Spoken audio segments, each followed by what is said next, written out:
todo mundo. Eu sou Miss Guta, eu sou a advisor do TED Student Talk e eu estou super feliz de estar aqui hoje, dando as boas-vindas a vocês e falando um pouquinho desse processo dos alunos até aqui, né? Foi um ano inteiro, né? É um clube que nós temos em 2 semestres e houve comprometimento, dedicação, crescimento deles, pesquisa, para eles chegarem aqui hoje. E estão todos super felizes, prontos, profissionais para fazer essa apresentação para a gente hoje.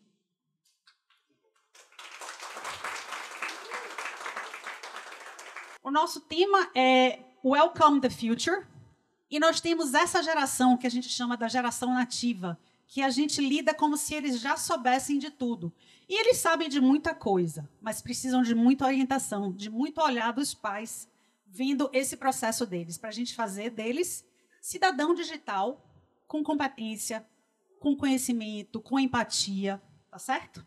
Então, eu convido vocês a darem as boas-vindas a Marie Guimarães,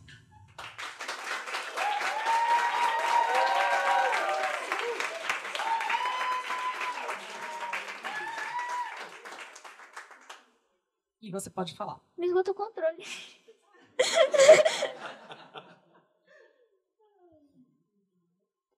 Hi, I am Marie, and I'm going to talk about technology, and mainly how it affects our bodies, emotion, and brain. So, technology addicts people, especially children and teenagers. There's a difference between people addicted and not. So, I will give you an example. You get an eraser and someone stands beside you and says, "This eraser is mine. Can you give me back, please?" If you're not addicted to technology, you would probably say, "I'm sorry that I got your eraser, but can't I finish using, please?" So the person will be happy because we'll get the eraser back, and you will be happy because you'll have time to use the eraser. But if you are addicted to technology, you would probably start screaming, No, it doesn't matter if it's mine, if it's yours. I'm going to use it, and that's it." So you will be sad at the future, so you will regret, and the person will be sad because you screamed with the person. So now I'm going to talk about the pros and cons of technology. The pros of technology is that electronics can make our life easier at entertainment and communication. Because in any of these electronics, you can get and watch YouTube or Netflix, see any video you want, and at the cell phone, tablets, and computer, you can talk to anyone, anywhere in the world. But technology can addict us too. So make us do things faster just to get back to electronics. And that is not good at all. So have you ever noticed that if you are using an electronic and someone calls you to play, you would probably say no because you would feel interrupted of using your electronic. So you would probably say no and start screaming. So now, the right way to use technology. The right way to use technology by most people is considered boring, but anyways, it's the right thing to do. The recommended time on the internet is 1 hour for children, 2 hours for teenagers, and 3 hours for grown-ups. So you must be asking, why does this difference exist? This difference exists because of the quantity of brain development. Let me explain you better. The grown-ups' brain is 100% developed. Teenagers 80% to 60%, and kids 20% because they have a lot to learn. So that's why this difference exists. So most people come up with one solution, but I came up with 2 solutions. So my first solution is for those who have artificial intelligence at home. So you can ask, I will give an example with the Alexa, that is a really famous one. So you can say, "Alexa, 1 hour timer, and when the timer is gone, turn the TV off." So when the timer is gone, the TV will turn off. But you don't need to spend your whole hour at one time. You can split your hour and watch a little bit, like 15 minutes, and then you take a break, go play with your friends, and then come back more 15 minutes. You can split the way you want. And my second solution is more for the parents. They can give attention to their kids, and they will forget a lot about technology. If their kid is already addicted to technology, it will take a little bit of work, but one time, if you say, please, let's go play, the kid one time will need to give up and say, okay, just 5 minutes. And then they will start playing 1 hour, 2 hours, and we'll forget all about technology. So parents, the solution is in your hands. So who here is ready to act? We need to stop the addiction of children and teenagers on technology. Thank you.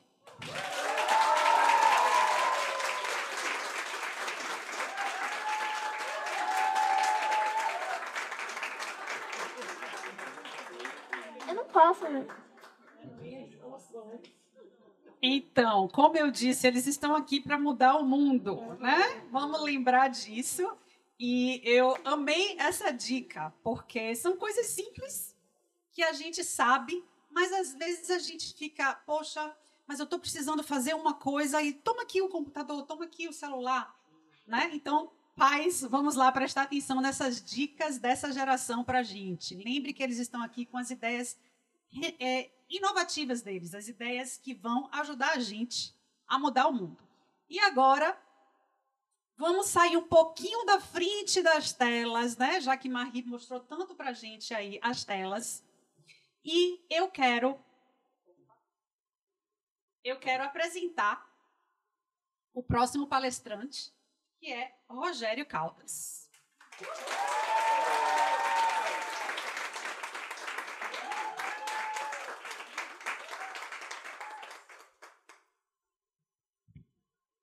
Hi, I'm Rogério Tajan. Today I'm going to talk about how basketball helps us.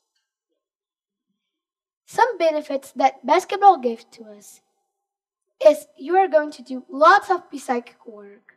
You are going to get out of the screen and you are going to better your aim. How you are going to better your aim? For passing or shooting the ball, you need to have a great aim. Doing psychic work because you are going to run a lot and play a lot. Strategies and how to convince your kid to play basketball. Some really good players do a T when they are going to throw, like they do a T with their hand.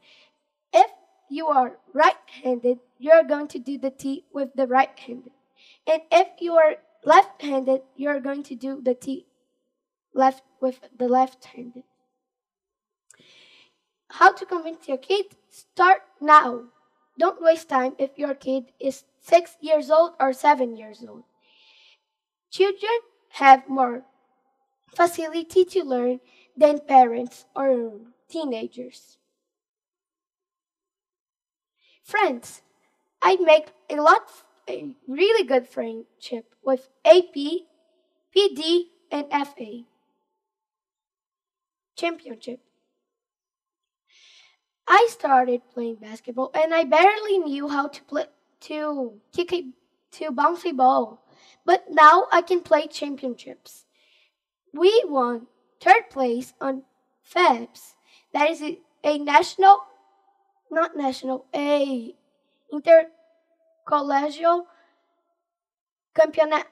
championship of schools. Thank you for watching, and that's why you should play basketball. Bye!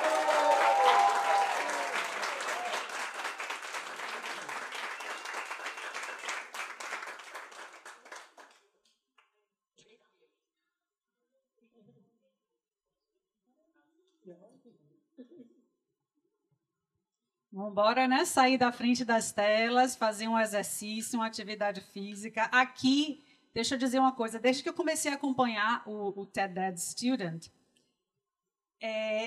em cada apresentação tem um aprendizado para a gente. Mesmo a gente pensando assim, são crianças, né? Estão, às vezes, repetindo ali o que o adulto está falando.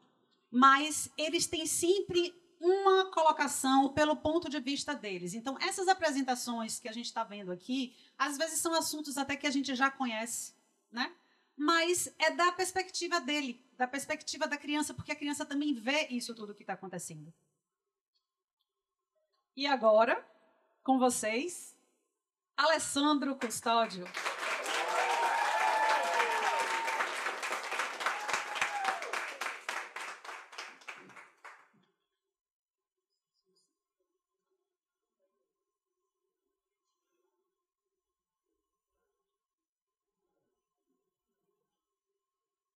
Good morning, everyone. My name is Alessandro Custodio, and today I will talk about food and how to improve your diet. In earlier times, everyone fought to have any type of food, and, and they don't care if the food was healthy or not. But now we can buy any type of food with our hard-earned money. So now you choose what you're gonna eat. A healthy diet can be very important to your life, and it can help you in preserve your quality of life, prevent diseases, and maintain your body healthy and active. Some diseases that are related to bad eating habits are obesity, high blood pressure, diabetes, and high level of cholesterol. Now let's talk about LJ. That is a case that happened in my dad's office, the medical physician and endocrinologist Joaquim Custodio. LJ is a 29-year-old mother that wasn't getting any healthier after having her 2 children. She gained a lot of weight during the pregnancy and continued eating poorly after delivering the babies. Now, her excessive weight gain made her felt embarrassed and with low energy to do leisure activities, such as going to the park. So, she realized that her diet was impacting so much in her lifestyle, so she decided it was time to change. So, LJ chose to reduce her food portions and start a physical activity routine. So, the results, LJ lost 16 kilos from 88 to 72 kilos and felt healthier and happier with her own body. So, an unhealthy diet can be very harmful to your life. To promote healthier habits, it's essential to follow 2 steps. The first step is to make people aware that it's worth having a good diet. And the second step is to promote a better and wider access to healthy foods. Organic fruits, free from pesticides, and foods with low sugar content. And don't forget, peeling is always better than unwrapping. So, thinking about the foods we consume in our daily life, what healthy swaps can we make now? Like, if you drink soda with your meals, how about changing it for juice or simply water? So, this is it. Thank you for watching my TED Talk.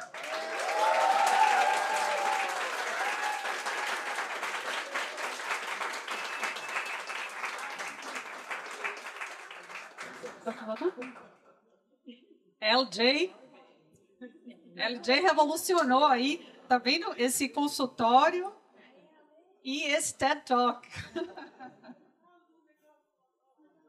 Não dá um sucesso essa foto? Bom, gente, agora a gente tem mais uma apresentação e, de novo, trazendo a consciência de que a gente, no começo, eles olhavam assim e faziam, mas me escuta, Welcome the Future é o nosso tema. Eu não consigo pensar em nada. O que é que eu vou falar aqui? Eu não sei nem por onde começar. E a gente foi crescendo junto, né? Eles crescendo, eu crescendo, e a gente conseguiu fazer essas apresentações lindas que vocês estão vendo, fazer essas conexões com o futuro, essa geração do presente, né? Porque no futuro eu falo com eles que o presente é o passado do futuro. Se a gente pensar, aí é um pouquinho um trocadilho, mas é bem isso. O presente é o passado do futuro. Toda hora a gente está no futuro. E agora eu vou convidar vocês, vou convidar a Maria Beatriz para fazer o fechamento dessa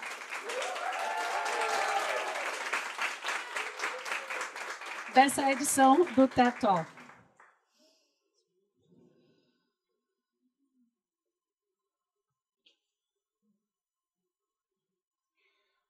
I have always loved hearing stories about my mother's childhood. Lots of friends, fun, outdoor games and activities, and education without electronics. Everything my mother did was without the internet, including research. No tablets, no computers, no cell phones. Much has changed since my mother's childhood, and the internet is now a part of our lives. There's no denying that. 94% of children have internet access either through a smartphone or a computer. According to a national survey done by Common Sense Media in 2019, 53% of children get a smartphone by the time they turn 11. Was childhood before the internet better than today? Hi, I'm Maria Beatriz, and I'm here to talk about the impact of the internet on children. Children all around the world use the internet, with a 52% increase in screen time amongst children and adolescents during the COVID-19 pandemic. Is the internet a good thing or a bad thing?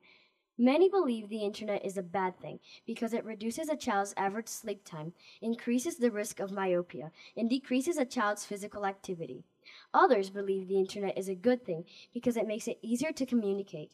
It entertains people. It's a great school tool and makes it much, much easier to research. There's no right or wrong answer. Everything has a bright side and a negative side. There's a boy in my building who was addicted to the internet. He eats faster so he can get back on YouTube. He spends all day in front of a screen, watching videos and playing games. He becomes irritated in the absence of screens. His addiction to electronics also affects his socialization. He prefers virtual reality-related activities rather than real-life interactions. The World Health Organization formally recognized the addiction to electronics as a disease in 2022. The American Academy of Child and Adolescent Psychiatry recommends screen time by age, as shown in this chart. Babies should not have any screen time, with an exception for video chatting. Toddlers should only have 1 hour or less per day. Children from 2 to 5 years should have 1 hour or less per weekday and 3 hours per weekend day of screen time.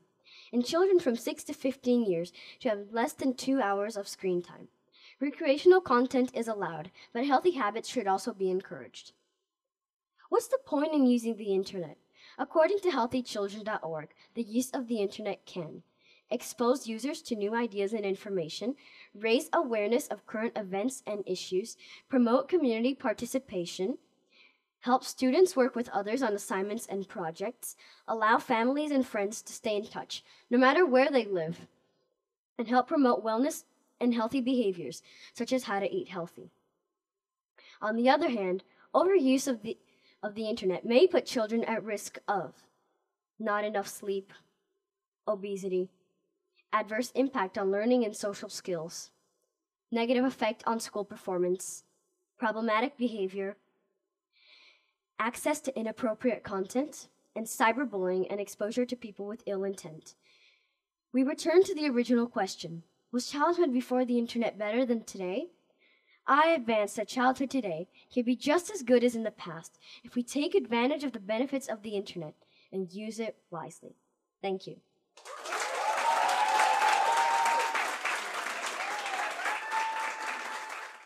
Hello, beautiful people. Welcome to our new TED Student Talk presentation. After almost 1 year preparing, researching, studying, discussing, laughing, almost 1 year, just to try to find what is it that inspired me that is worth sharing with you. Almost 1 year just to try to find what is this one idea that I know can help you somehow, that I know will be new for you, that I know will be positive for the world. It's a lot of work, it's a lot of effort, but we have our friends at our sides. We have people that were there with us, helped us, our colleagues that we see every day. And on that day that I wasn't feeling quite well, I would say something like, Mr. Peter, I think I'm not going to do to the TED Club today. That friend came to me and said, no, let's go. It will be fun. I have something new to show you. That's the best part. The relationships we built throughout this process. People from different classes, different ages. At some point, students knew what they wanted to talk about. At some point, they were like, okay, this is it. I think I can learn more about it, and I think I can share about it. Now, I just have to know how I'm going to do it. This part of the process shows how deep we can go in our research just to try to learn as much as I can, not only to prove my point, but to perfect the way I'm going to deliver it to you and to the world. The purpose of the TED Club is to create and develop these beautiful presentations that later on will be submitted to the official TED institution. And then, if selected, they'll be published in the official YouTube channel. And their ideas will be viewed by millions of people. And for sure, someone will find it helpful. That's the purpose of what we're doing here. Yes, it's for you. And yes, it's for the whole world. I can already say that I am proud of the work we've been doing here with the secondary students, with the elementary students. I can already say that you will find it interesting, at least surprising, awesome at some point as well. When I collected their presentations, when I were there taking a look and seeing their ideas, I noticed they all had something in common. One simple thing.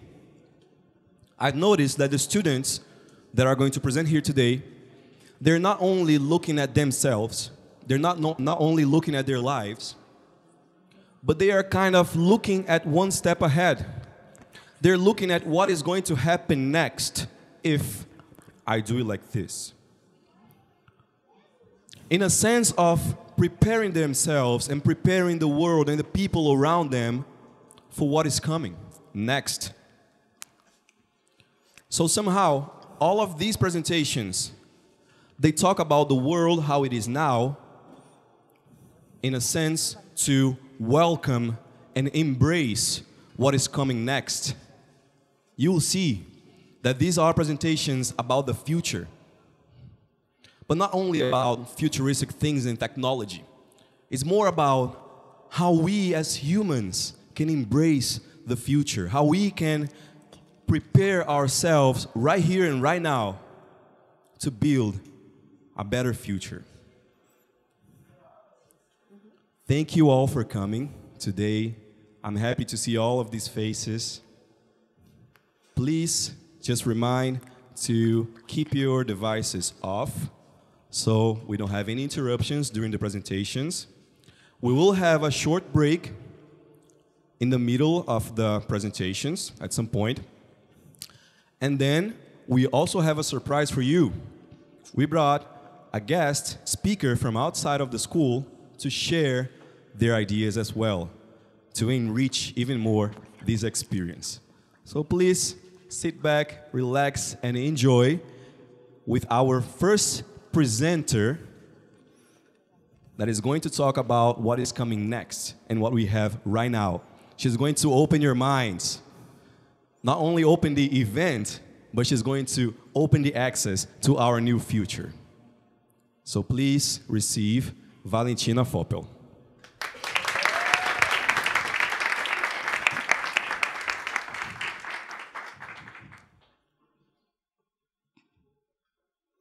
In a fully technological world, marked by artificial intelligence, what scenarios of future professions can you imagine?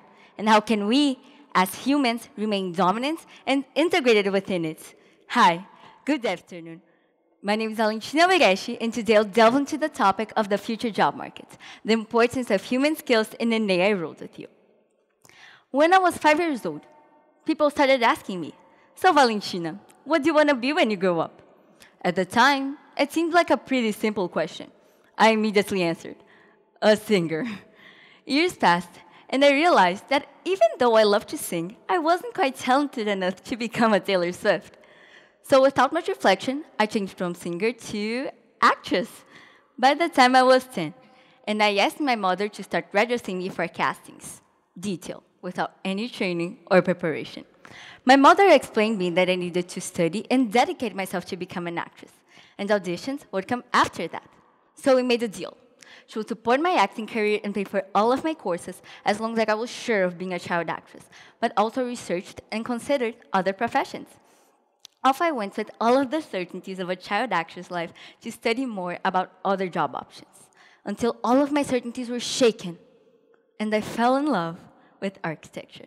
I had already researched the best universities, entry grades, roles within architecture, best offices in the world, and of course, even an NGO to give part of my profits was already in my plans.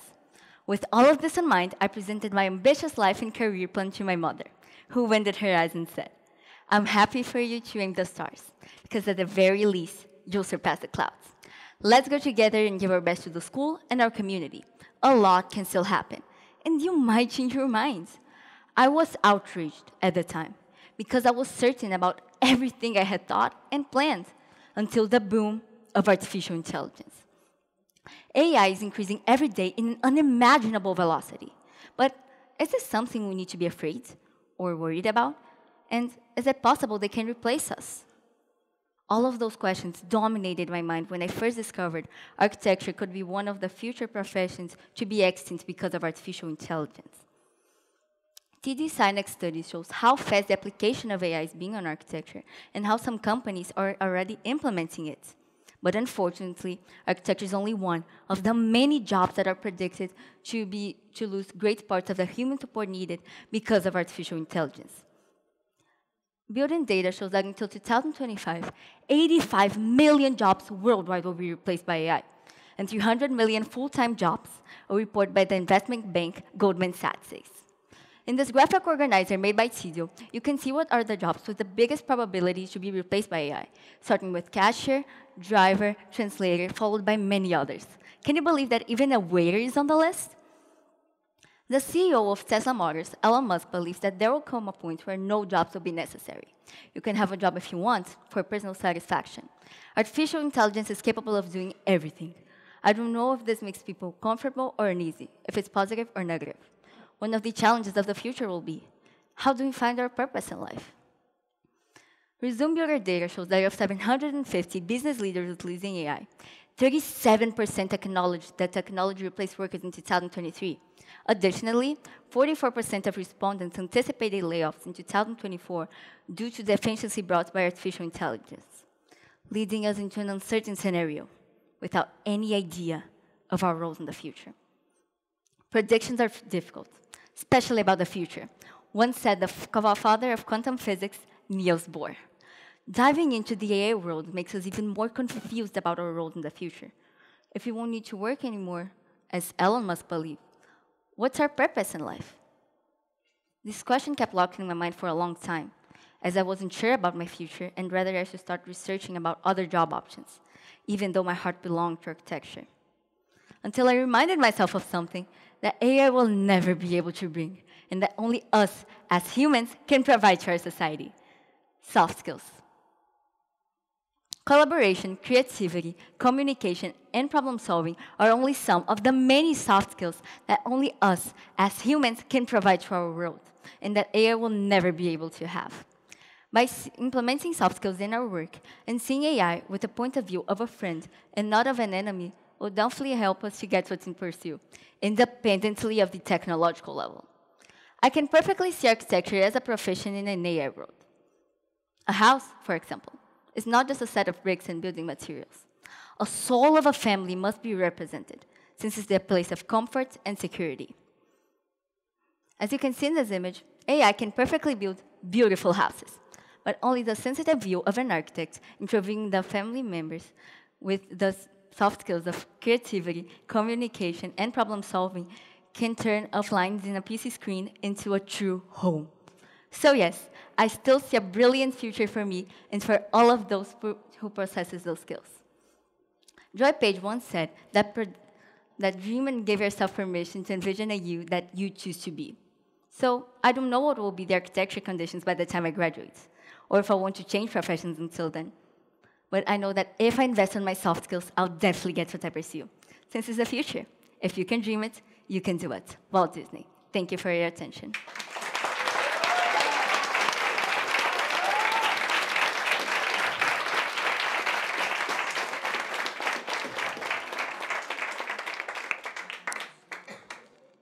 If you can dream it, you can do it. That is awesome. Great job, Valentina. That was excellent. Brilliant. Hi, my name is Cecilia Lopez, and today I'll be sharing why playing instruments enhances your public speaking. Playing instruments requires lots of steps, like learning each part of your instrument or each note that accompanies your instrument. When people learn new instruments, one of the most frequent questions that comes to mind is, how do I even play this instrument?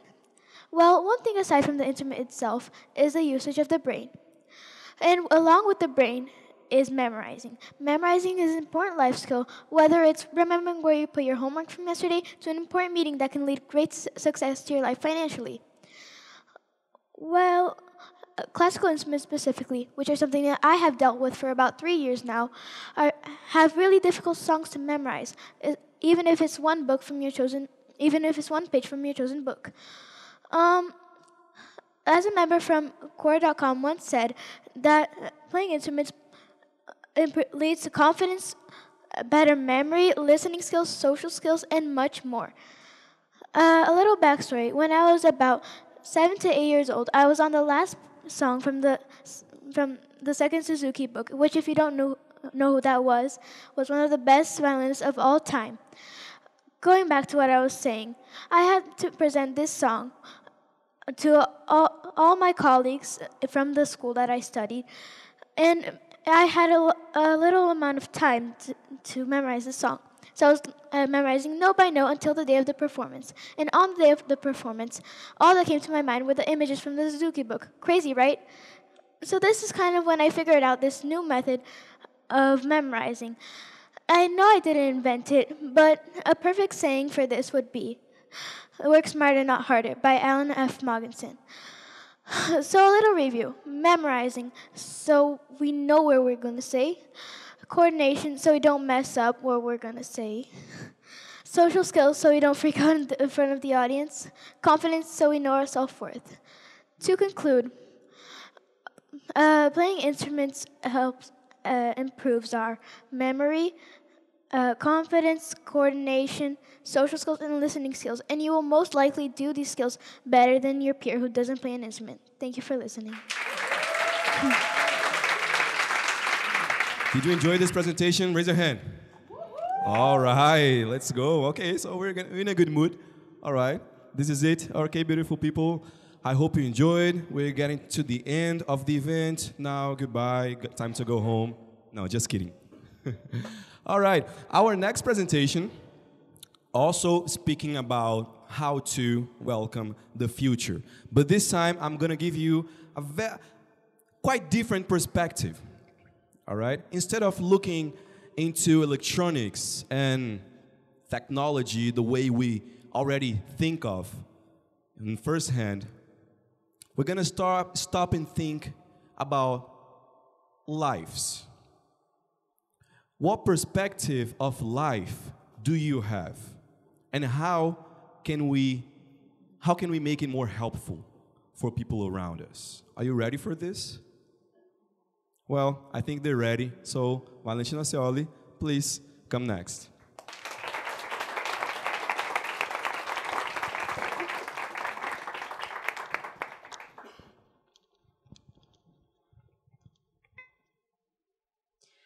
Have you ever stopped to think about how animals are efficient and necessary in our lives? And how does their support impact us? I bet many of you never thought about this. Good afternoon, everybody. My name is Valentina Scioli, and today I'll be talking about the impact of animal support on human life. Would you believe me if I say that approximately 6.3 million companion animals enter U.S. animal shelters nationwide every year? I would understand if you didn't. I wouldn't believe me either. But unfortunately, I have source to prove. ASPCA says that these are national estimates based on data obtained from shelters and rescues. These animals may suffer from hunger, thirst, injuries, and several diseases. This is a serious problem that could be avoided or even non-existent. Also, especially nowadays, animals are used and abused in many ways and places, in laboratories, farms, science, and many other experiments. I'm not saying you should turn vegan or vegetarian. Not even I can resist to barbecue sometimes. But do you really think it is necessary to use them to test products or to play fun games in sports? I don't think so. 5 years ago, when I was traveling to Spain with my family, We were talking about the things we should do there. My dad said we should watch a bullfight. I just remembered that I ignored him for 3 days and cried for 2.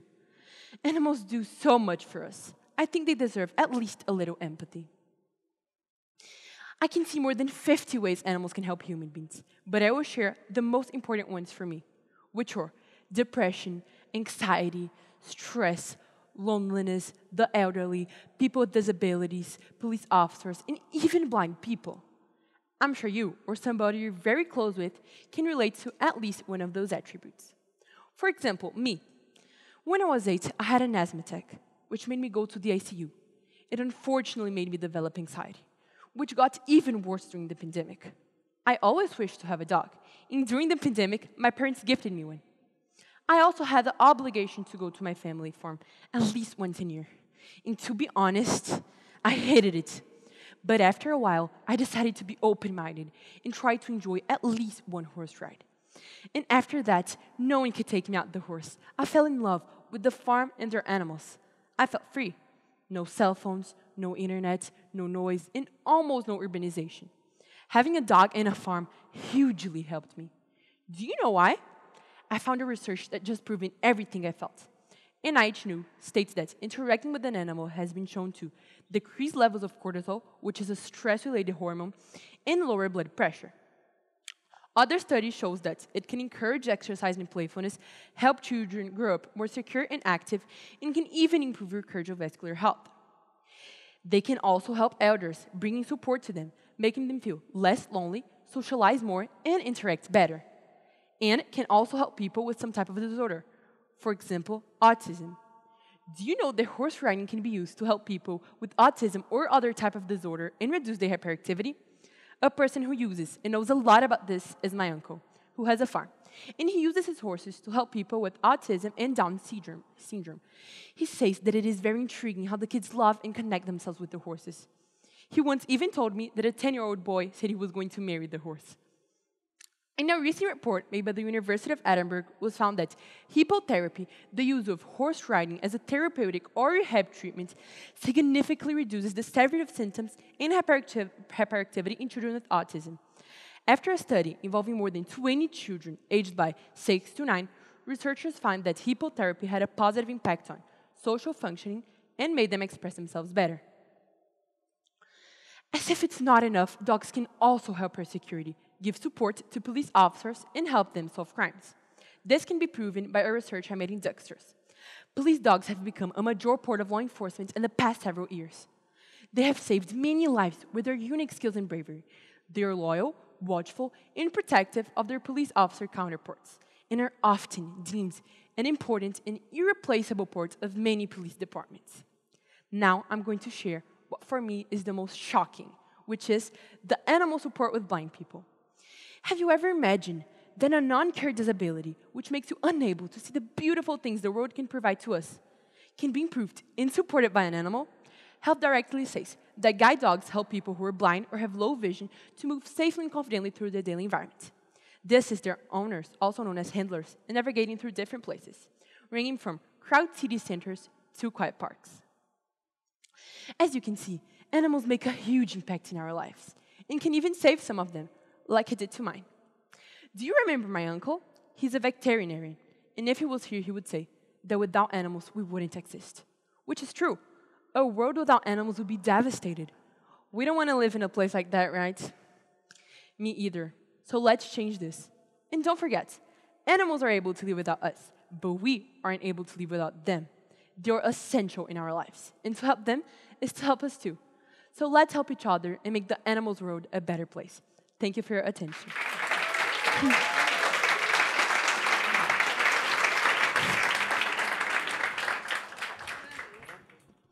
Good job. That was awesome.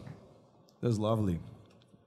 I never stopped to think about someone actually think about marrying a horse or thinking about a horse wedding or something like this. But yeah, those things helps, and there are infinite possibilities, right? That's what we're talking about here. Life helps. We just have to stop and think outside of the box for a moment. And this is what these students are doing in this club. So for our next presentation, let me go ahead. Yeah. For our next presentation, our student which is a very creative student, and you will see why. She's also thinking outside of the box.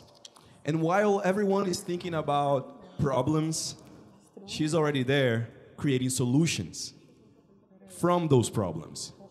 So please enjoy the next presentation with Stella Francisquet. Please come over.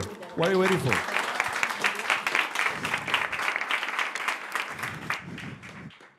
Thank you.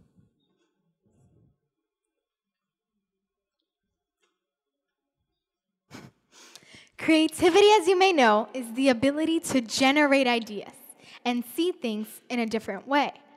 But have you ever wondered what it would look like with all of these huge advances in technology? Good afternoon, everyone. My name is Stella Francisquet, and today I want to talk about the effects of technology on creativity. Since I was little, creativity was very present in my life. I remember how much I loved to build things, draw, and play pretend, which I think are basic things for a good childhood. But suddenly, as I got older, I began having more contact with technology, and some of this ability just went away. Although I'm still very creative, I'm becoming more dependent on technology, and I believe that this not only happened to me, but to many of you. Now, I hope I'm not the only one, but at least my mom is always complaining like, Stella, get out of that phone. You're losing brain cells from the amount of time you spent there. Or even saying, you're going to become square-headed from the amount of time you spent on screens. And I know it's for the best, but I'm not so sure that our heads will become squared from being on screen for too long, just like the girl from the book, A Menina da Cabeça Quadrada by Emilia Nunes did. But is it true that we're losing brain cells? While there are not many studies proving that fact, there are others that tell us that the excessive use of technology, like phones, may impact our creativity. Not only that, but in what ways does it affect it? First of all, I believe we should start learning a little bit about its effects on the brain parts related to creativity. As you can see, it's a very complex process, since it involves many different parts of your brain, like these four, and especially that one, the prefrontal cortex, as it's linked with the ability to make decisions in problem solving. Oh, and can you believe that all of these parts operate together to make creativity work? Sounds impossible, right? Well, not for our brains. A study led by the Oxford academic Social, Cognitive, and Affective Neuroscience Press shows that the addiction to smartphones may reduce brain activity, consequently reducing creativity. In this study, they asked for students to answer the Smartphone Addiction Scale, also known as the SAS, a self-evaluation questionnaire with the objective of knowing how much someone is addicted to their phones. So now, let's see. Do you constantly check your phone to see if you receive any notifications? Me too. And do you constantly check your phone to see if you received any notifications? And how would you live without your phone? Yeah, I don't think I would be able to do that. So if you want to do the test, you can just scan this QR code to do the test later. I did mine, and it's pretty concerning. As you can see, I got a 41 out of 60, showing that I'm more addicted than 83% of Brazilian women who did the test. Not really a healthy score, which is probably making you think of how hypocritical I am for talking about this and being addicted.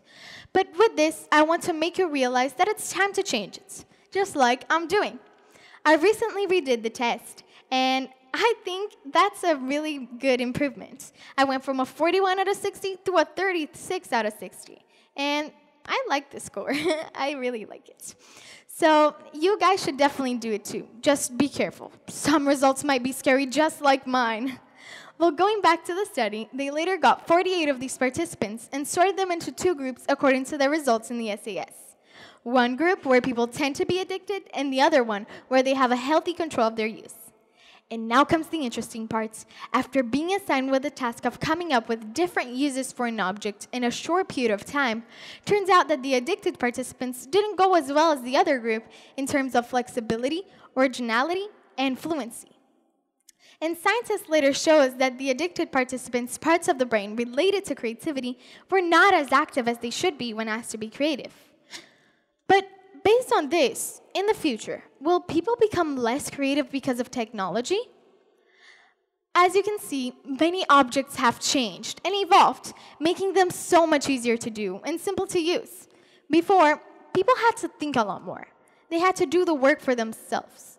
But now, with simple clicks on a screen, an AI tool can create art, music, text, photos, films, games, and so much more. Even learning is included in that list. Like, how many of you have ever used ChatGPT to help with your studies? I know you do, and I have to admit that I do too. But teachers, don't worry, I don't copy and paste. At least not all the time.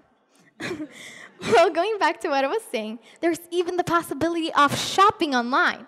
You can just lay down on your couch or bed while you go on your phone and choose what you want to order. And it's like that simple. Isn't that luxurious? But how would this suggest that we're losing creativity, if apparently we're just rooting for a more comfortable lifestyle? Well, these advances have not only brought good things, as we have seen. Nowadays, there is a much more dependency on technology instead of on our brains, showing that it's much less active and engaged than it should be. And looking at this research led by the University of William & Mary that says that according to the results from creativity tests from the 50s until now, there has been a huge decrease in creativity, starting in the 1990s, basically where technology took great steps forward. And since there still be having many great advances in technology, it's very likely that it'll keep on decreasing even more throughout the decades. A future without creativity would seem very scary. It would be so dull and empty, with only machines and robots. I don't want that, and I think none of you do. But I'm kind of worried that this is what we're gonna have, since we rely so much on technology, we won't even have to think. So, to prevent this from happening, here are some simple ways to improving your creativity. And these are by simply doodling. That's when you draw little things. You can try out different things like different classes. You can put a screen time on your phone and on your devices. That's kind of the obvious one. And you can keep a creativity journal. One quick reminder before I go, that if you don't want to look like this, all boring and with no creativity, please do the SAS test and follow those steps. Oh, and just like Maya Angelou once said, you can't use up creativity. The more you use, the more you have. Thank you.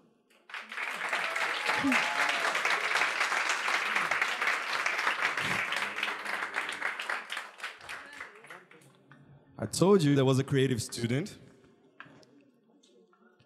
All right. How are you feeling so far? Everything so far so good? You enjoying it? Okay, let me share my plan with you. I was thinking that at this point, everybody would be feeling tired and overwhelmed with so much information. Are you feeling like this? Me neither. And also, I see that we have more guests than we were planning to, and the room is full. That's awesome. Thank you all for coming. So, I'm thinking about skipping the break and just moving on. What do you think about it? Yes? Good idea? All right, so a hand of applause if you agree. Okay, I think we're good. So, produção, we're gonna move on. And in the end of the presentations, I will keep my promise and we will still have snacks. We still have another presentation of a student who is going to play a song for us. But before that, I have a great student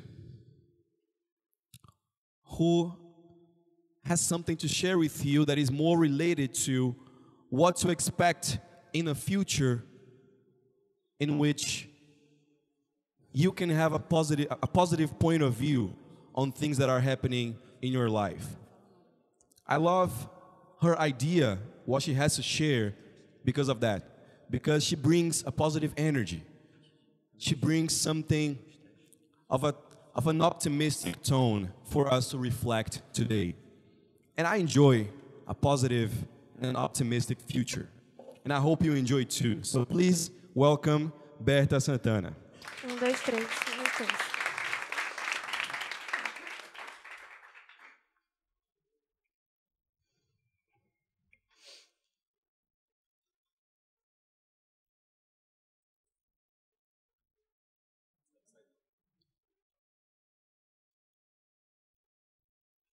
How to be you in a world where everyone is the same.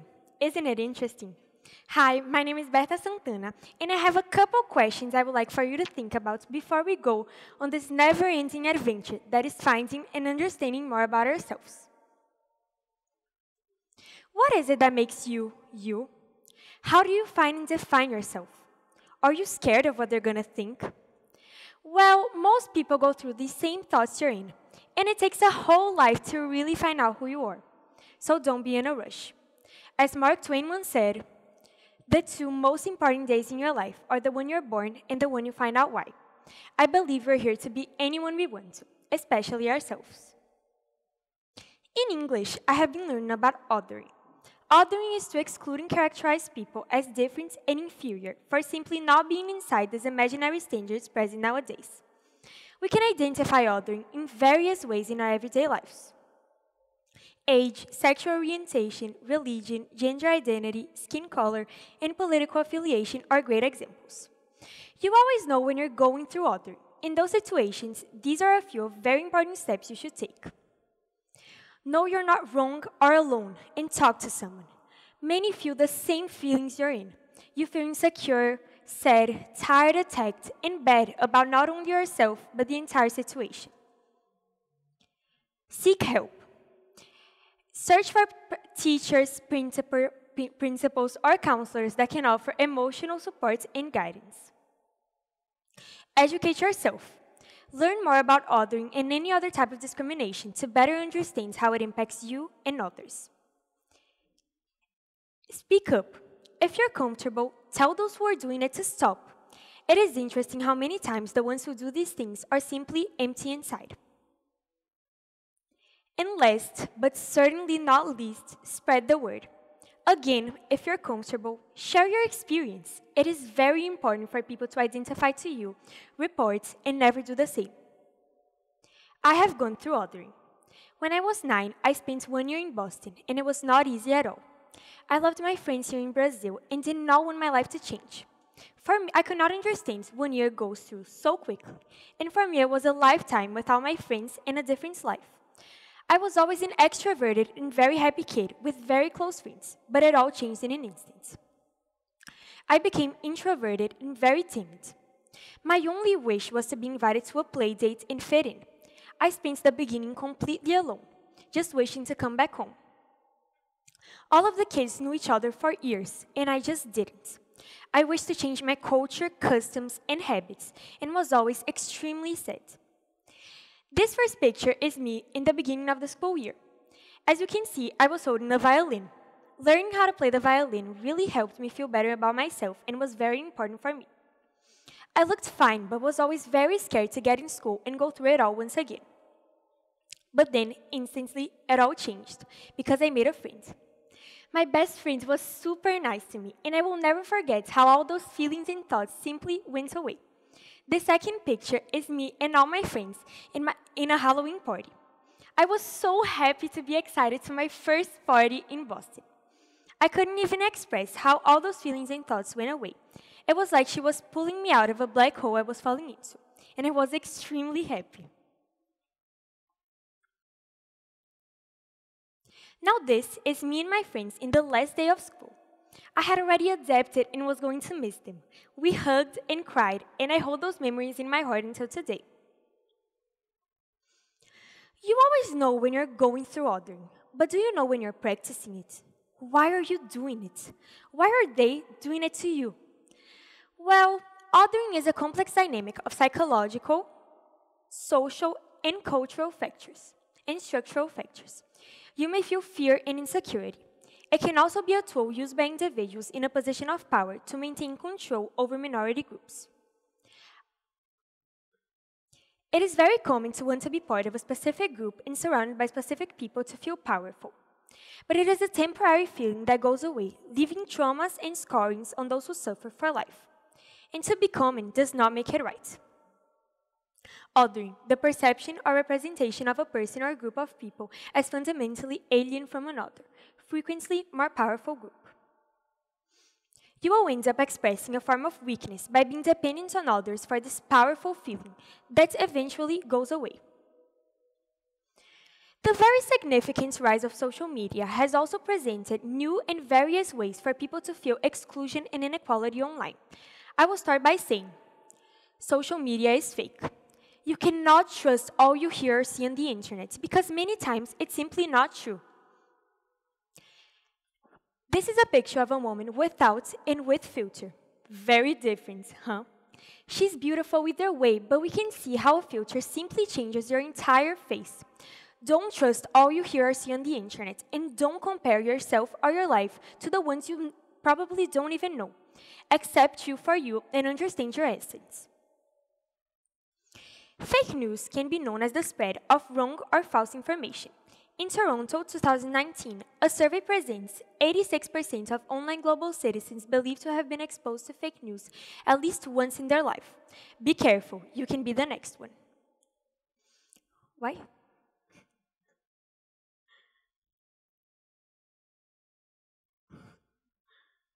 I hope your life is as amazing as Instagram or Facebook makes it seem. Don't compare yourself to others. Now, I would like to talk about a final way to really love and be yourself. You can be doing it and not even know it. Manifestation. The universal law of attraction means the energy you put to the world, you will receive back. Have you ever heard the expression, fake it till you make it? Well, I always heard it, but only came to understand it now. It means that everything you can create your reality by your thoughts. If you want a job, money, relationship, friendship, just imagine you have it and live your life naturally, but with a different and positive mindset. Thinking positively really helped me through my tough times and molded me into the person I became. Seeing the good side to the problems is a great solution to problems. I cannot assure everything will turn out the exact way you imagine, but I had amazing results going through the manifestation process. So why not try it? You have nothing to lose, only gain. As Oprah Winfrey once said, you define your own life. Don't let other people write your script. Another way for manifestation is that studies show 75% of people report success in manifesting their desires through the use of a vision board. Another technique is to journal and write down what you want. The probability for it coming to life more precisely is greater. It is never too late to try and create the best version of yourself. Thank you and hope you enjoyed.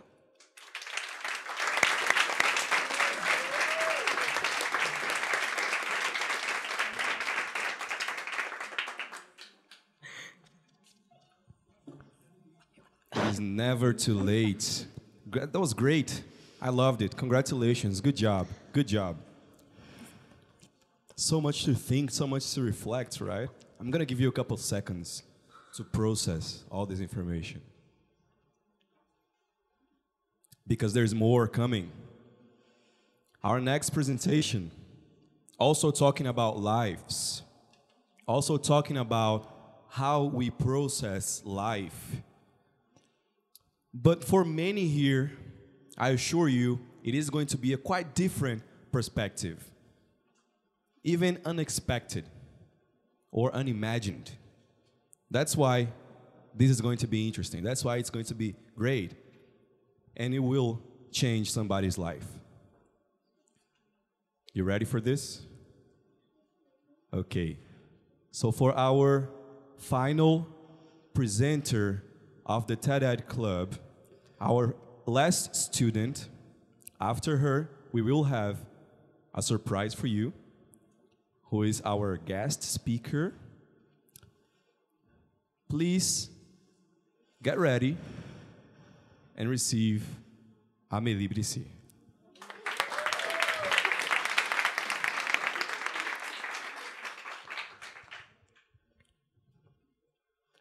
Good afternoon, everyone. My name is Amélie Thompson-Brissier, and today I'll be talking about the life of an expat.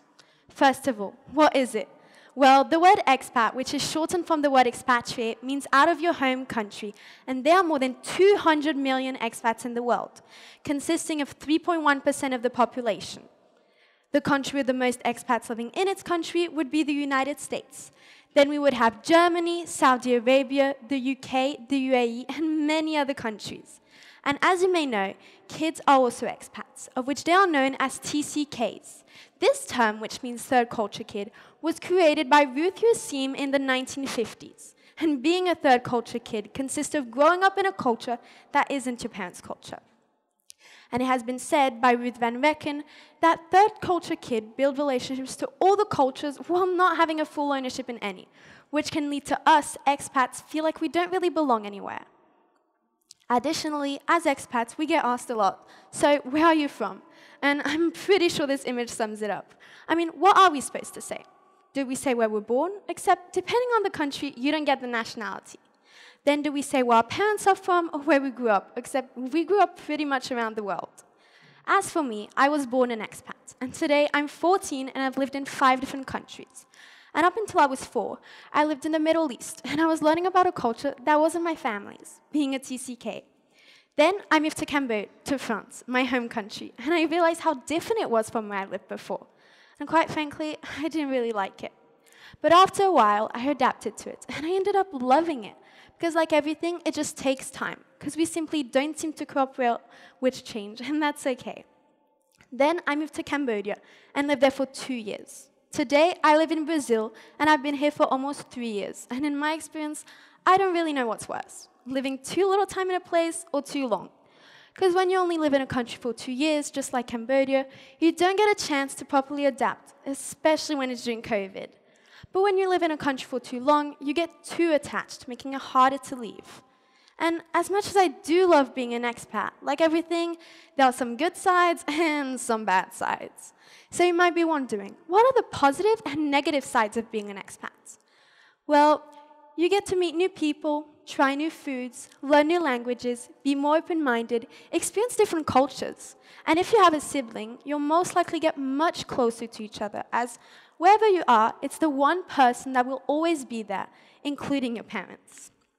But you might have to leave a place that you truly loved, miss out on certain things. There might even be a language barrier, which can be quite impacting, as you might not be able to communicate with the people in your country.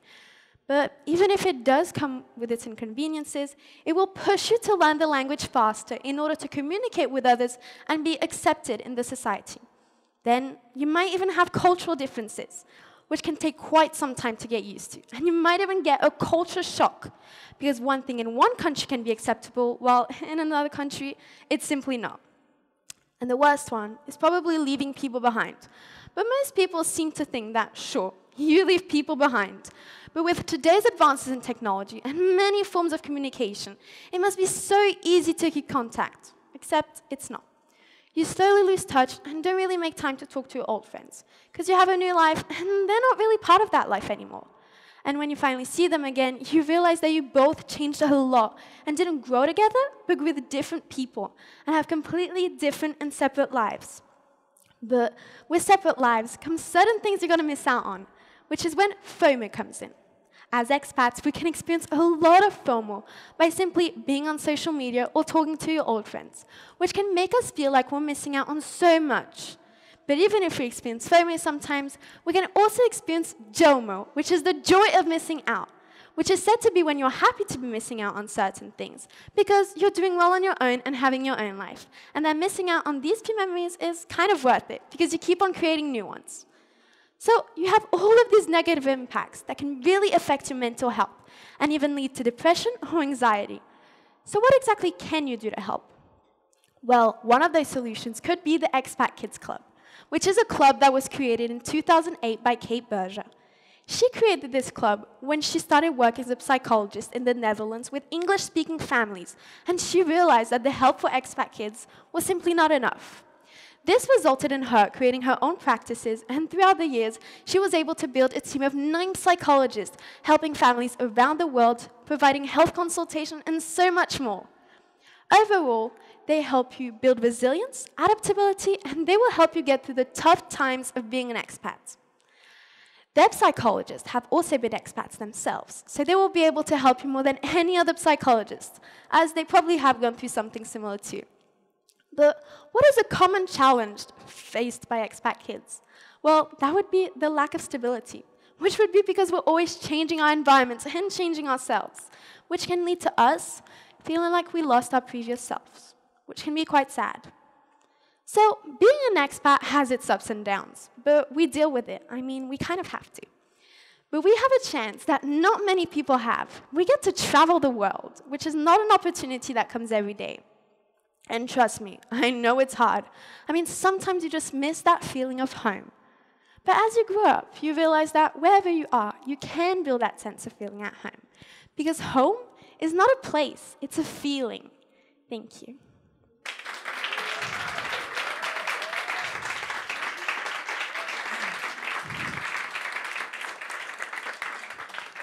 Wow, wow. It's a feeling. Beautiful. Good job, good job, good job. That was awesome. You guys, these students, they worked so hard. And it is still so hard to be here, to speak up.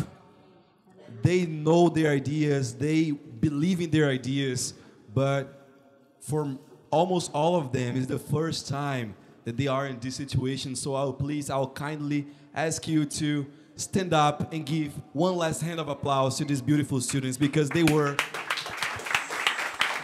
brilliant. Good job, girls. Good job, good job, good job, good job.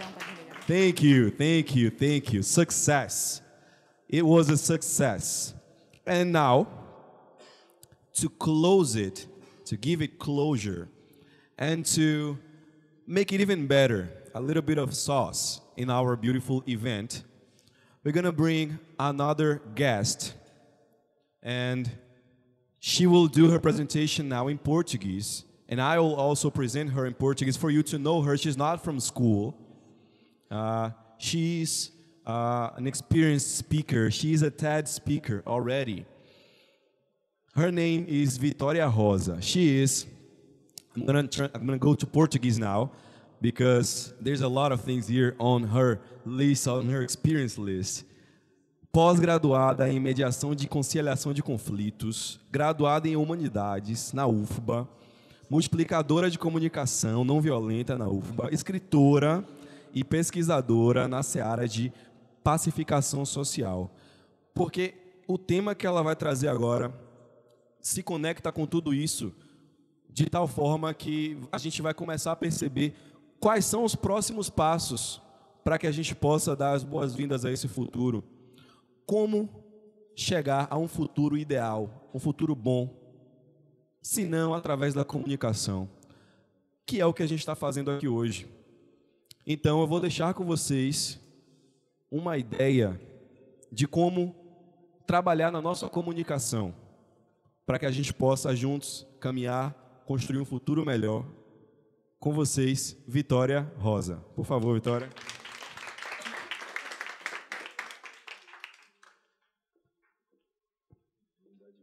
Obrigada. Boa tarde. Alguém aqui fala português? Que bom. Gente, boa tarde. Obrigada, Fita, pelo convite. Vamos falar um pouco sobre comunicação não violenta. Alguém aqui já ouviu falar? Comunicação não violenta, de Marshall Rosenberg. Mas vamos começar diferente? Eu queria minhas duas parceiras aqui na frente, por favor, só para a gente fazer uma visualização. Elas são aí? Tá.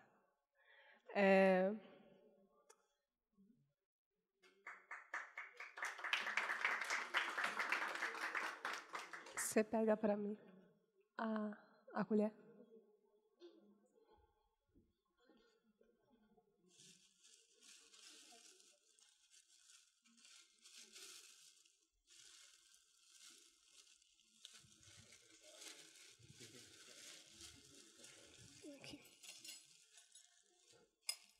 Pronto.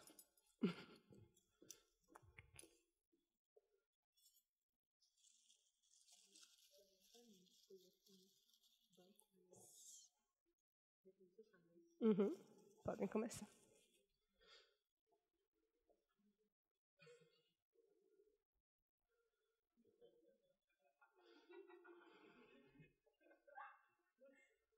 Obrigada, meninas. Foi uma demonstração bem rápida. E eu queria que vocês visualizando essa cena, onde duas pessoas tentando equilibrar uma batatinha na colher pela sua própria boca, um em si fez algo que foi um pouco estranho e que por isso derrubou não só a dela, mas acabou atrapalhando da colega. Alguém arrisca dizer o que foi? Oi? Ela empurrou. Ela empurrou, ela olhou. E o que é que isso tem a ver com o nosso tema de hoje? A gente vai falar sobre como a comunicação não violenta pode nos levar ao protagonismo. E que protagonismo é esse que a gente está falando?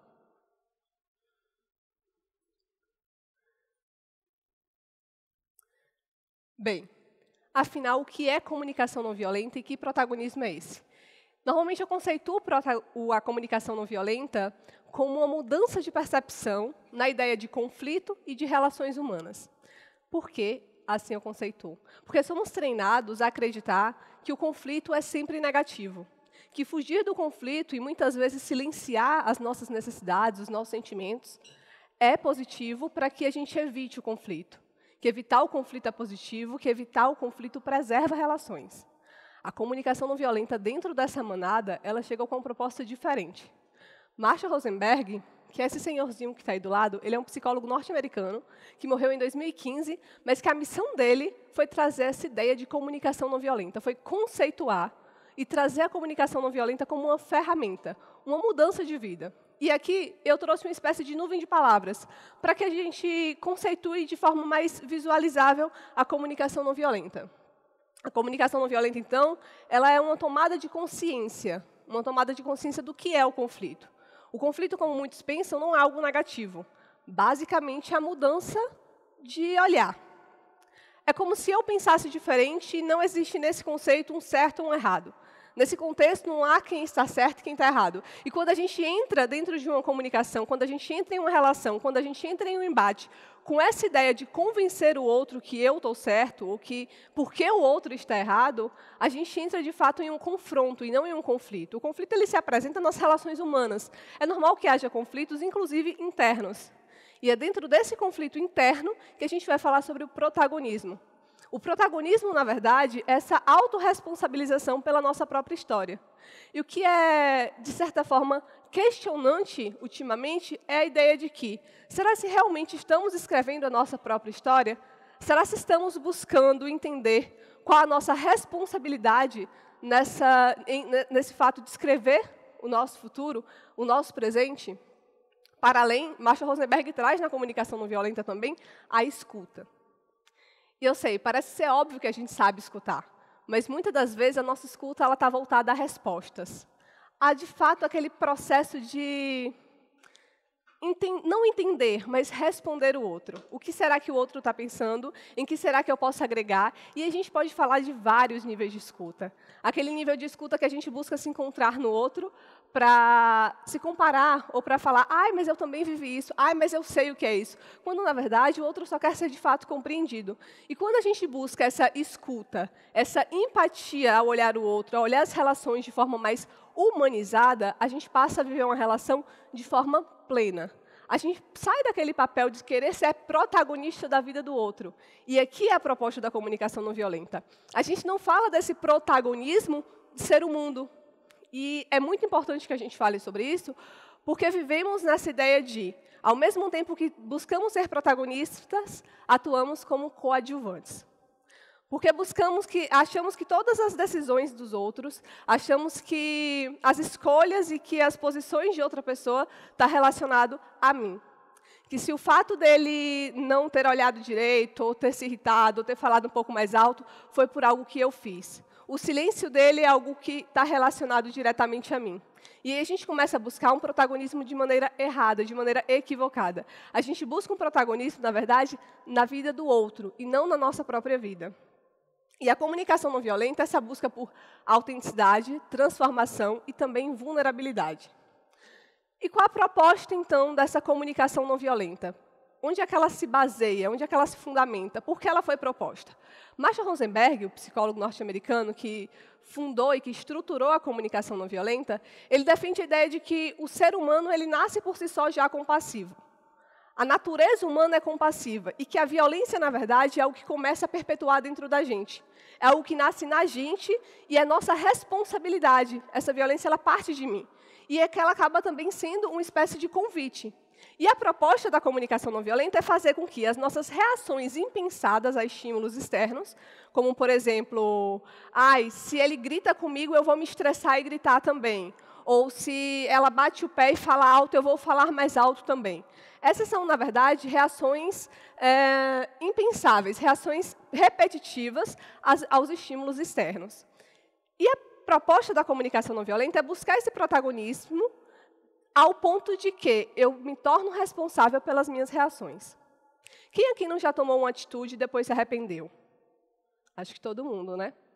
Essa é a proposta da comunicação não violenta. É passar do momento em que eu reajo para passar um momento que eu venha agir de maneira consciente. É fazer com que as minhas palavras elas se tornem conscientes, que elas se tornem expressões honestas e claras, que elas representem atenção ao outro, respeito, empatia, uma escuta de fato aprofundada, não é aquela escuta que eu busco ouvir para responder, mas aquela escuta que eu parto do pressuposto de que eu nada sei do ponto de vista do outro, uma vez que a diferença de pensamento é basicamente uma visão diferente daquela mesma situação, daquele mesmo fato. E essa proposta, ela se baseia em uma premissa do que é violência. Marshall Rosenberg traz esse conceito de violência para a comunicação não violenta de forma muito expressa, de forma muito objetiva. Ele diz que, na verdade, a violência é um convite, e é um convite por ser um ato trágico e dramático de uma necessidade que não foi atendida. E eu quero que a gente preste muita atenção nesse ponto, porque é aqui que a comunicação não violenta vai fazer todo o sentido. Violência é um ato trágico e dramático de uma necessidade que não foi atendida. E que necessidade é essa? A comunicação não violenta, ela se baseia em 3 pilares práticos. Eu quero que vocês se imaginem um conflito e que, para distinguir esse conflito e para tomar consciência das suas ações, não agora reações, você vai precisar analisar aquele conflito por 4 lentes. A primeira lente é a observação. A gente tende a agir e a observar os contextos e as situações pela nossa ótica. E essa ótica está repleta de julgamentos, de percepções, de juízo de valor. O desafio da comunicação não violenta é que a gente afaste esses julgamentos, que a gente afaste esse juízo de valor e perceba o ato e o fato como ele é. Imagine que você fosse contar para alguém, sem atribuir qualquer subjetivo, de responsável, de feio, de bonito, algo concreto. A segunda lente é o sentimento. Tá, você conseguiu entender qual foi a situação que te gerou um desconforto ou que te colocou naquela situação de conflito. Mas essa situação te gerou qual sentimento? E aqui a gente começa a desmistificar uma das verdades mais mentirosas que a gente tem, que é aquela que existem sentimentos ruins. Será que existe um sentimento ruim, de fato? Será que a raiva e a tristeza é um sentimento ruim? E, normalmente, quando eu falo de comunicação não violenta, eu sempre pergunto se alguém acha que a febre é ruim. Inicialmente, as pessoas tendem a responder que sim. Ninguém gosta de sentir febre, assim como ninguém gosta de sentir tristeza. Mas imagine que se a febre não existisse, como é que saberíamos que o nosso corpo estaria doente, precisando de determinada atenção? A febre, na verdade, é um indicativo de que existe algo errado dentro da gente. Concordam? Os sentimentos que são taxados como negativos, eles também são assim. Os sentimentos que aparecem em situações de conflito, não é que eles são ruins, eles são desconfortantes, mas eles apontam para o nosso pilar, que é a necessidade. Se ela for desatendida, a gente abre porta para a violência. É essa necessidade que Marshall Rosenberg diz, a expressão dessa necessidade, de forma trágica e dramática, que abre portas, não é que justifica, que abre portas para a violência. Então, se eu estou com raiva, se eu sentir raiva daquela situação, se eu sentir tristeza, se eu sentir rancor, eu preciso olhar para esse sentimento não como forma de culpar a pessoa que estava na mesma situação que eu, mas para olhar para a necessidade que aquele sentimento me aponta. E essa necessidade, tanto o sentimento quanto a necessidade, são ferramentas subjetivas. A mesma situação causa sentimentos e necessidades diferentes para cada um. E é nesse ponto que a comunicação não violenta nos apresenta a ideia de respeito e empatia. Não me cabe concordar com o sentimento e a necessidade que cada pessoa vai ter de frente a qualquer situação que seja. cabe entender. E aí o pedido e a observação, sim, elas são objetivas e são compartilháveis. Aí eu preciso compreender, de fato, a ponto de também concordar. Eu preciso concordar com a observação, com o fato que foi vivenciado por ambas as partes que estavam nesse conflito, e o pedido. O pedido, na verdade, a partir do momento que eu entendo qual é a minha necessidade, eu preciso formular um pedido e entender. Essa necessidade ela pode ser atendida sozinha? Eu tenho a capacidade de resolver, de atender essa minha necessidade, ou eu preciso de alguém? Normalmente, quando a gente fala de conflitos interpessoais, a gente normalmente precisa da ajuda do outro, da outra parte que está dentro daquele conflito, para que a gente consiga superar aquele conflito de maneira construtiva. E o que seria isso? A partir do momento que o outro ele tem acesso a esse conflito, ele entende essa sua necessidade, que até então era desconhecida, porque nunca tinham passado por essa situação, ele consegue te conhecer um pouco mais a ponto de saber as coisas que você gosta ou desgosta. Quais as formas de atender as suas necessidades e talvez nem precise mais estar passando por aquele desconforto de novo. O conflito, quando bem solucionado, quando bem resolvido, ele só precisa acontecer uma vez. O pedido ele precisa ser positivo, e é aqui que a gente se barra muitas das vezes. Quantas vezes é muito fácil a gente passar por uma necessidade não atendida e entender aquilo que a gente não quer. Eu não quero sentir raiva de novo, eu não quero que isso se repita, mas o que a comunicação não violenta propõe no pedido é entender aquilo que a gente quer. E esse é o desafio. O que a gente não quer é muito fácil. O que a gente não quer é que a situação se repita de novo. Mas para que ela não se repita, ou melhor, se ela se repetir, para que eu poupe o sentimento desconfortável, o que é que precisa ser feito? E é esse pedido que precisa ser positivo e concreto. Eu não posso pedir para o outro responsabilidade. Vocês concordam que responsabilidade é um termo muito subjetivo e para cada pessoa pode significar algo diferente? A ideia do pedido é que seja concreto a ponto de que o outro entenda exatamente aquilo que eu preciso. Essa comunicação não violenta parte do pressuposto de uma comunicação clara, consciente, positiva. E o que é que essa comunicação não violenta, então, tem a ver com o protagonismo? Lembra que eu falei da comunicação não violenta no sistema intrapessoal? Desse conflito interno? Então, basicamente, a comunicação não violenta no sistema intrapessoal, ele parte de 3 pressupostos. Do pressuposto da autenticidade, da vulnerabilidade e da autocompaixão. A autenticidade é basicamente o momento em que eu imponho os meus limites. E para saber que limites são esses, é necessário o desconforto. É necessário o desconforto do conflito, é necessário o desconforto de encarar a vulnerabilidade até que ela se torne um ambiente confortável. E nessa vulnerabilidade, eu aprendo e entendo qual é a parte nua do meu ser. Eu aprendo e entendo qual é a forma com que eu posso me expor para o outro, para quem eu posso me expor. Como controlar as minhas emoções, como atuar com inteligência emocional. Não é só aprender sobre inteligência, é praticar inteligência emocional. Como controlar as minhas reações a ponto de não precisar me arrepender depois que aquela situação passou. Como controlar as minhas ações e minhas reações para que o meu posicionamento ele atenda ao meu interesse real. Isso é ser protagonista. E, por fim, autocompaixão. É certo que todos aqui buscam por melhoras. Melhoras futuramente, busca hoje para colher amanhã. Mas o questionamento é, e se a gente não conseguir? E se em algum momento a gente esbarrar no erro? E se mesmo buscando ser não violento, a gente atuar com violência? Como é que a gente faz? Se automutila? Se culpa? Se condena? Busca o não perdão o tempo todo? Quando é tão fácil ser compreensivo e perdoar os outros, como é que está sendo esse processo com a gente mesmo? E é aqui que o protagonismo pede a autocompaixão. É aqui que a comunicação não violenta ela entra nesse sistema intrapessoal, oferecendo essa autocompaixão, essa aceitação da humanidade do nosso próprio eu. E aqui temos algumas vantagens de ser protagonistas, que foi basicamente o que a gente começou a discutir. Dentro desse processo de buscar ser o nosso próprio protagonista, a gente vai esbarrar em uma coisa chamada autorresponsabilização. É muito fácil, quando a gente passa por alguma situação, buscar culpados. Não só fácil, como comum. Quando a gente passa por estresse, a gente fala, não, estou estressado por conta do trabalho, por conta do chefe, por conta do marido, por conta do filho. É muito fácil culpar e terceirizar os nossos sentimentos. E quando a gente culpa e terceiriza, a gente não se sente na responsabilidade de resolver. Porque se a culpa não foi minha, não tem por que eu resolvê-lo. Só que aí a gente entrega o papel de protagonista para o outro. É o outro que dita o que eu vou sentir. É o outro que dita como eu vou me comportar perante a cada situação. É o outro que fala que se gritar, ou se bater o pé, ou se atrasar, ou enfim, se tomar qualquer atitude, a sua reação vai ser previsível. E não é a reação que você quer tomar.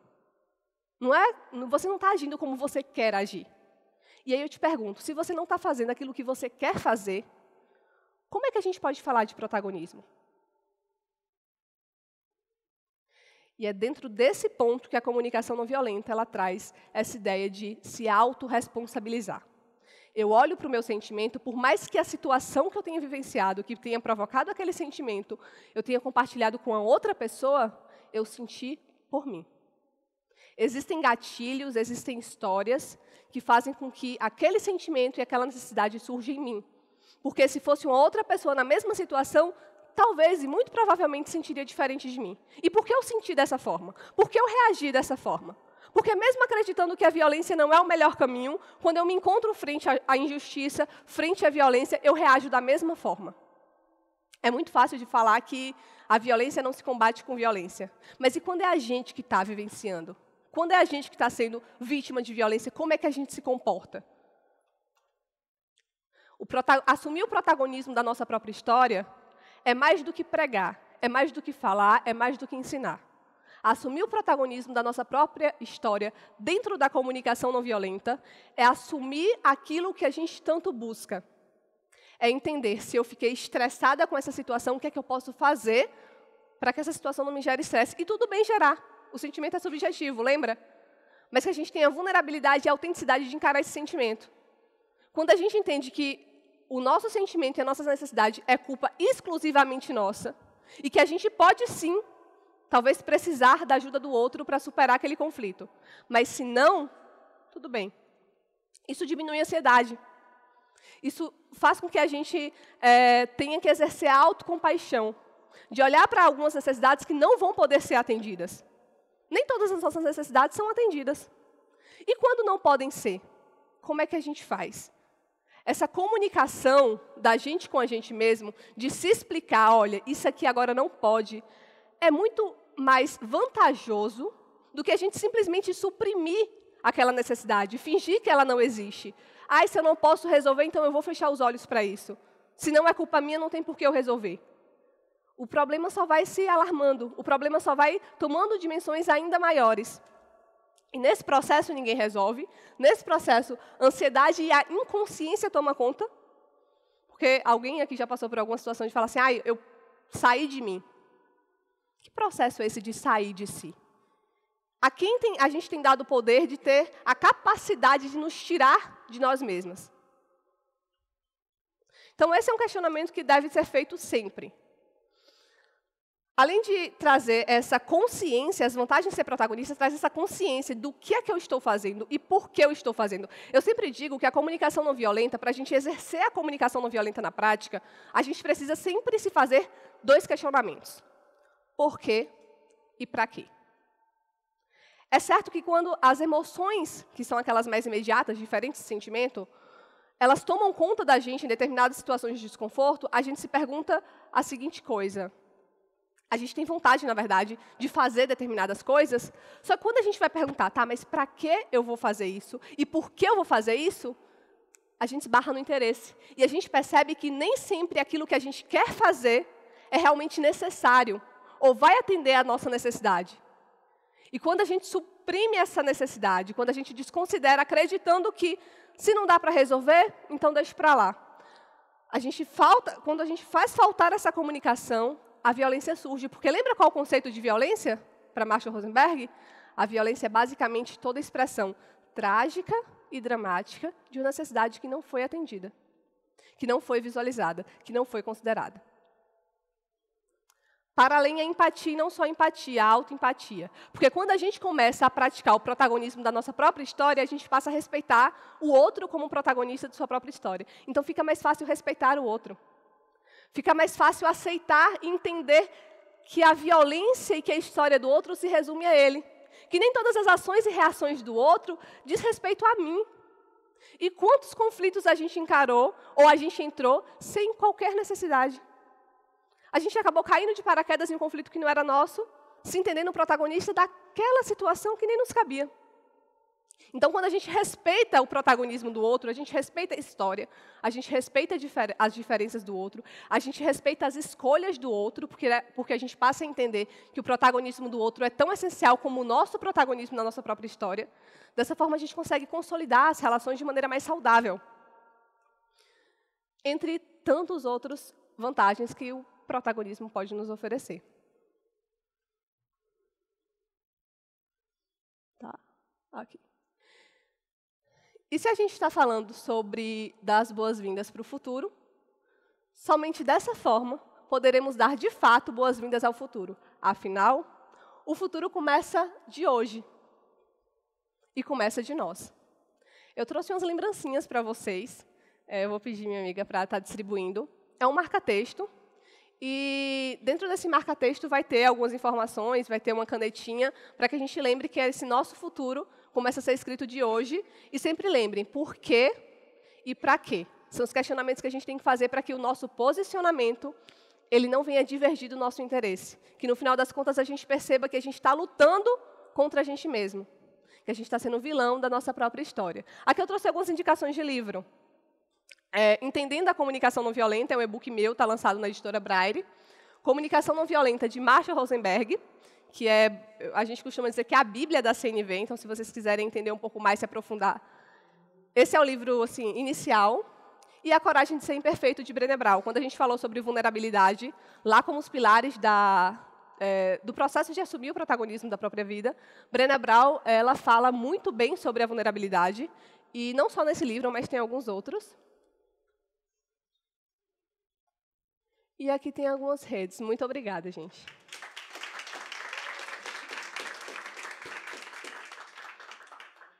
Obrigada.